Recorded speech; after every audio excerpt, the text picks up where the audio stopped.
আমি কয়েকদিন আগে সাংবাদিক একটা মত বিনিময় অনুষ্ঠান ছিল, সাংবাদিকদের স্মরণে, ওনাদের সম্মানার্থে, ওনাদের দায়িত্ব কর্তব্য কি এটা কোরআন দিয়ে হাদিস দিয়ে আর বাস্তবতা দিয়ে বলতে গিয়ে একটা কথা আমার ওভাবে বলা ঠিক হয়নি। বলেছিলাম যে সংবাদ এটা নবী থেকে আসা, কারণ নবী মানে সংবাদ বাহক। যারা সত্যের সংবাদ বহন করে নিয়ে বেড়ায় তাদেরকে আল্লাহ রাব্বুল আলামিন এই পৃথিবীতে নবী করে পাঠিয়েছিলেন। কি আমি দলিল দিয়েছিলাম সূরা কলমের 4 নম্বর আয়াত দিয়ে, ওয়া ইন্না লাকা লাআজরান গায়রা মামনুন।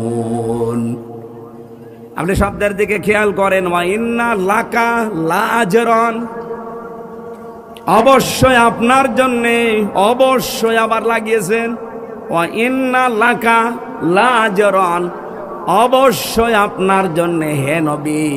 আবার বলছেন অবশ্যই লাআজরান, পুরস্কার আমি আল্লাহ রেডি করে রেখেছি। গায়রা মামনুন, শেষ হয়ে যাবে না পুরস্কার, নিরবিচ্ছিন্ন চলতে থাকবে। কেন এই পুরস্কার দিলাম জানেন? কারণ আপনি এই যে সংবাদ আমি যেটা আপনাকে দেই, এই সত্য সংবাদগুলো আমার বান্দা বান্দীদের কাছে পৌঁছাতে গেলে যে কষ্ট পান, সত্য কথা তুলে ধরতে গেলে যে কষ্ট আসে, আঘাত আসে, যে জুলুম নির্যাতনের স্টিম রোলার আপনার দিকে আসতে থাকে, এগুলো মোকাবেলা করেও আপনি যে সত্য সংবাদ পৌঁছিয়ে দেন, এই কারণে আপনাকে আমি নিরবিচ্ছিন্ন পুরস্কার দেব। সুবহানাল্লাহ বলতে পারেন না? নবী যদি সত্যের কথাগুলো সঠিকভাবে তুলে ধরতে পারে, এই পৃথিবীতে যারা সাংবাদিক তাদেরও উচিত, যারা এই দেশে নেতৃত্ব দেয় তারা যদি আদর্শ হিসাবে নেতা গ্রহণ করতে হলে মুহাম্মদুর রাসূলুল্লাহকে গ্রহণ করবে না? বলেন না কেন? কেউ যদি স্বামী হতে চায়, আদর্শ স্বামী সে মুহাম্মদুর রাসূলুল্লাহর মতো হবে। কথা বলা লাগবে। কেউ যদি নানা হতে চায়, তাহলে আদর্শ নানা হতে হলে মুহাম্মদুর রাসূলুল্লাহকে ফলো করা লাগবে। কথা বলেন। কেউ যদি রাষ্ট্রনায়ক হতে চায়, তাহলে আদর্শ রাষ্ট্রনায়ক হতে হলে তাকে মুহাম্মদুর রাসূলুল্লাহকে ফলো করা লাগবে। এইটা বলতে বলতে আমার মাত্র 6 মিনিট সময় ছিল, পুরাটা গোছাতে পারি নাই। আমি একবারেই বলেছিলাম, যারা সাংবাদিক, সংবাদ বাহক, আপনাদেরও আদর্শ যেন হয় মুহাম্মদুর রাসূলুল্লাহ। আপনারা সাংবাদিকতা করেন, এটা কিন্তু মহান পেশা বলে আমরা ধরি অনেকে, যে মহান পেশায় আছে। আপনারা এই মহান পেশায় তখন থাকবেন যখন সত্যকে সত্য বলে তুলে ধরবেন আর মিথ্যাকে মিথ্যা বলে জানিয়ে দেবেন, তখন ওই পেশাটা মহান হবে। কিন্তু সাংবাদিকরা হয়তো অনেকে এখন ওই পথে নেই, তারা সত্য মিথ্যাকে মিশ্রণ করে একটা সংবাদ ছড়িয়ে দেয়, আর এটা সব চাইতে বেশি হয় বাংলাদেশে। কি কথা বলেন না কেন? আমি কয়েকটা সাংবাদিক সংবাদপত্রের রিপোর্ট অনুযায়ী 3 বছর জেলে ছিলাম, বিশেষ করে যুগান্তর।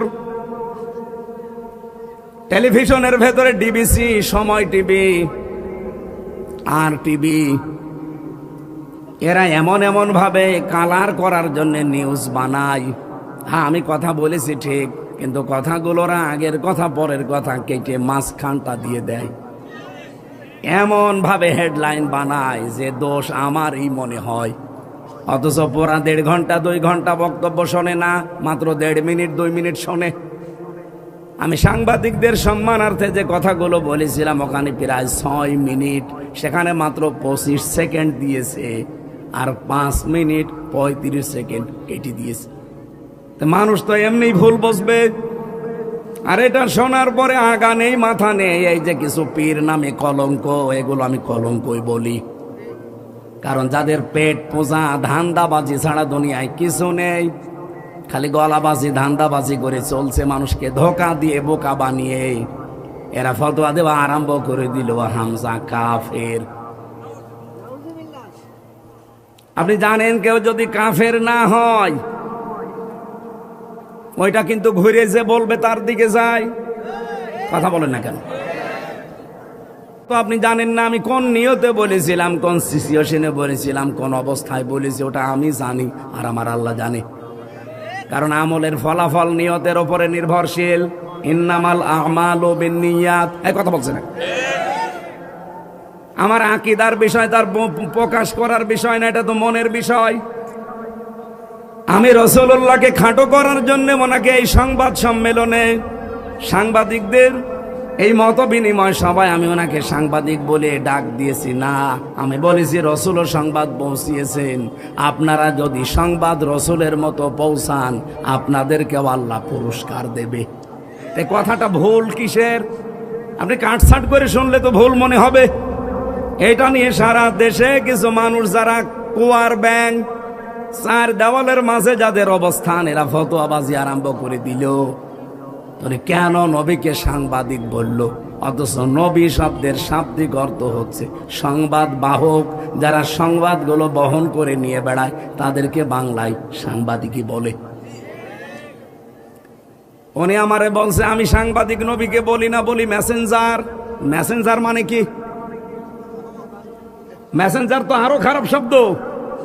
ব্যাংকে যতগুলো পোস্ট আছে দেখবেন তার একটা পোস্ট আছে মেসেঞ্জার। এই যে চা মাটি নিয়ে দেয় পানি মানি, তো খুব ভালো পোস্ট। এই কথা বলছে না কেন? রসুল শব্দটা এসেছে রসুলুন থেকে, রেসালাত। এই রেসালাত শব্দের শাব্দিক অর্থ হচ্ছে পিয়ন। সংবাদ বহন করে যারা নিয়ে যায় তাদেরকে পিয়ন বলা হয়। কথা বলে না কেন? কিন্তু রাসূলুল্লাহকে পিয়ন আপনি বলতে পারবেন না। এই হিসাবে আমি যদি মুখ ফসকে বলেও ফেলি রাসূলুল্লাহ বা নবী মানে সাংবাদিক, আমি তো সরি বলেছি, আমি তো মাপ চেয়েছি। এমনকি রাতে তাহাজ্জুদ পড়েও আমি মাপ চেয়েছি। আমি আশা করছি আমার আল্লাহ আমাকে মাফ করে দেবে। কিন্তু আপনি কাফের বলে কি করলেন? আমার মনের অবস্থা আপনি জানেন না। আন্দাজে কাফের ফতোয়া দিয়ে আপনি এখন নিজেই কাফের। আজকে ফেসবুকে একজন লিখেছে অমক পীর সাহেব কাফের, আসলেও কাফের।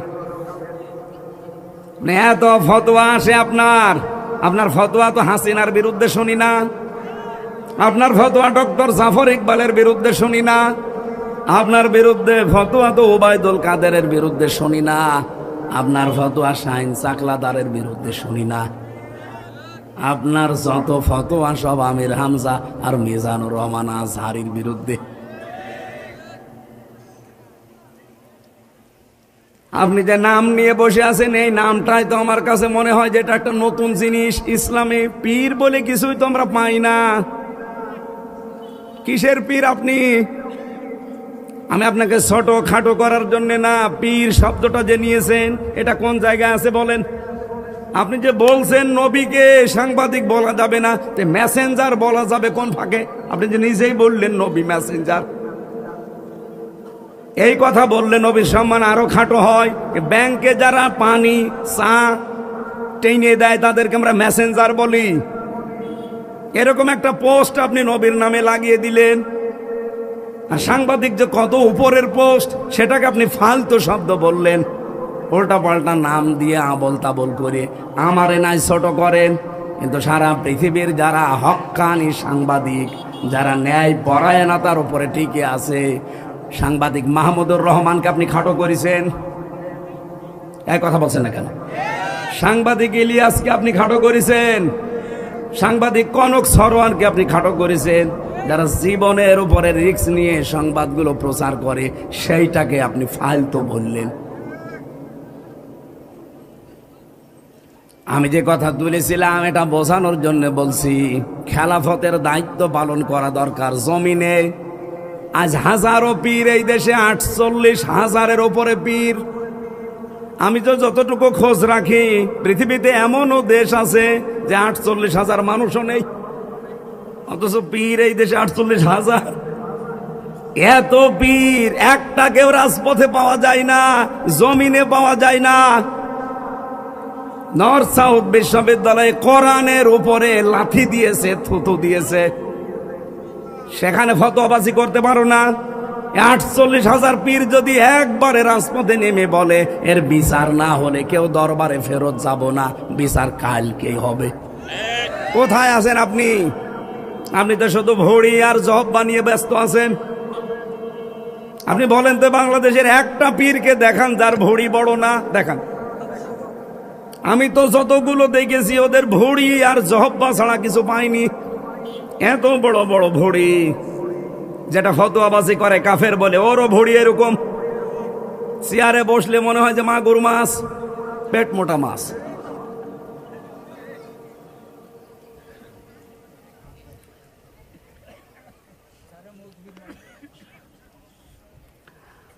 আমার মনে হয় এই দেশে একামতের দিন যারা কায়েম করতে চায়, হ্যাঁ তাদের ছোটখাটো ভুল ত্রুটি থাকতে পারে, কিন্তু আপনি কি করছেন?